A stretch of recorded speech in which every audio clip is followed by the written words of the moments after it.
Thanks. It was really exciting to watch Amy a couple of days ago when she was interviewing Judy. It's an amazing achievement. I won't go into the whole story, but it took a lot of courage and effort to win a completely unprecedented case. I don't think there's ever been a case of a settlement like that was where the evidence was, which she had in fact gathered in Nigeria, it was so strong that the corporation not only settled, but even allowed the settlement to be public, indicating their concern that they might be exposed in trial. Let me say a couple of words about the title, which, as always, is shorthand. There's too much nuance and variety to make any sharp distinction between us and them. And, of course, neither I nor anyone else can presume to speak for us, but I'll pretend it's possible. But there's also a problem about the word crisis. Which one do we have in mind? There are numerous very severe crises.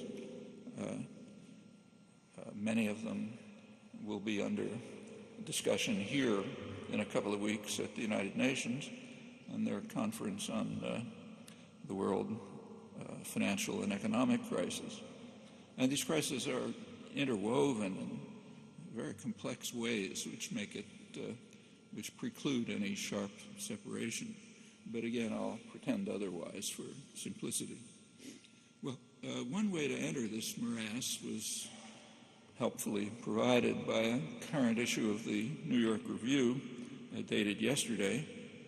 The front cover headline reads, "How to Deal with the Crisis." It features a symposium of specialists. That's worth reading, but with attention to the definite article, the crisis.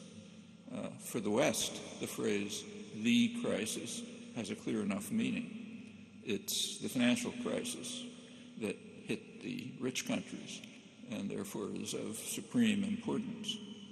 But in fact, even for the rich and privileged, that's by no means the only crisis or even the most severe of those they face, and others see the world quite differently.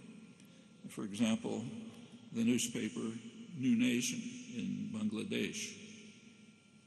There we read, "It's very telling that trillions have already been spent to patch up leading world financial institutions, while out of the comparatively small sum of $12 billion pledged in Rome earlier this year to offset the food crisis, only $1 billion has been delivered. The hope that at least extreme poverty can be eradicated by the end of 2015, as stipulated in the UN's Millennium Development Goals, seems as unrealistic as ever, not due to lack of resources, but to a lack of true concern for the world's poor." They're talking about approximately 1 billion people facing starvation, severe malnutrition, even 30, 40 million of them in the richest country in the world. That's a real crisis, and it's getting much worse. In this morning's Financial Times, British business press, it's reported that the World Food Program just announced that they're cutting food aid and rations and also closing operations. The reason is that the donor countries have been cutting back funding because of the fiscal crunch, and they're slashing contributions.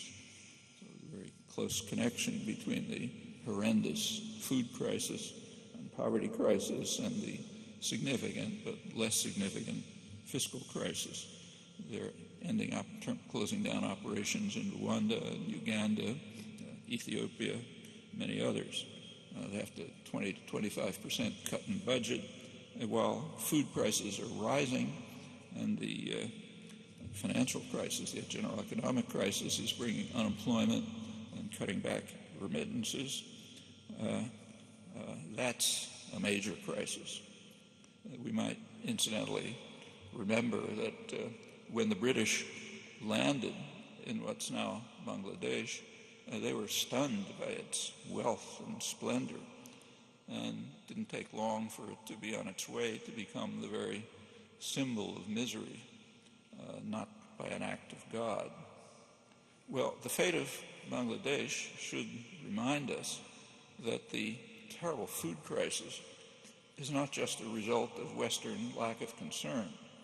In large part, it results from very definite and clear concerns of the global managers, namely for their own welfare. It's always well to keep in mind an astute observation by Adam Smith about policy formation in England. He recognized that what he called the principal architects of policy, in his day the merchants and manufacturers, make sure that their own interests are most peculiarly attended to, however grievous the impact on others, including the people of England, but far more so those who were subjected to what he called the savage injustice of the Europeans, and particularly in conquered India, his own prime concern.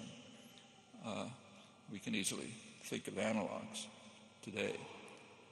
His observation, in fact, is one of the few solid and enduring principles of international and domestic affairs, well, to keep in mind. And the food crisis is a case in point. It erupted first and most dramatically in Haiti in early 2008. Like Bangladesh, Haiti is a symbol of utter misery. And like Bangladesh, when the European explorers arrived, they were stunned because it was so remarkably rich in resources. Later it became the source of much of France's wealth. I'm not going to run through the sordid history, it's worth knowing. But the current food crisis traces back directly to Woodrow Wilson's invasion of Haiti, which was murderous and brutal and destructive. Among Wilson's many crimes was to dissolve the Haitian parliament at gunpoint because it refused to pass what was called progressive legislation, which would allow U.S. businesses to take over Haitian lands. Wilson's Marines then ran a free election in which the legislation was passed by 99.9% of the vote. That's of the 5% of the population permitted to vote. All of this comes down to us as what's called Wilsonian idealism. Later, U.S. aid instituted programs in Haiti to turn it under the slogan of turning Haiti into the Taiwan of the Caribbean by adhering to the sacred principle of comparative advantage.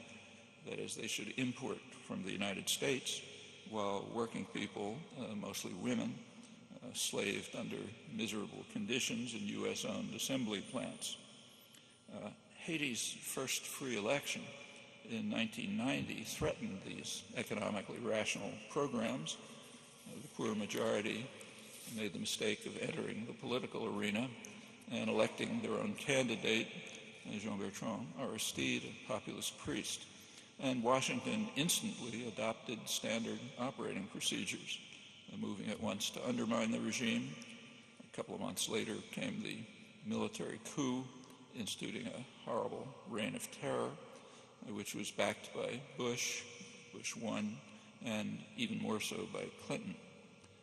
By 1994, Clinton decided that the population was sufficiently intimidated, and he sent U.S. forces to restore the elected president.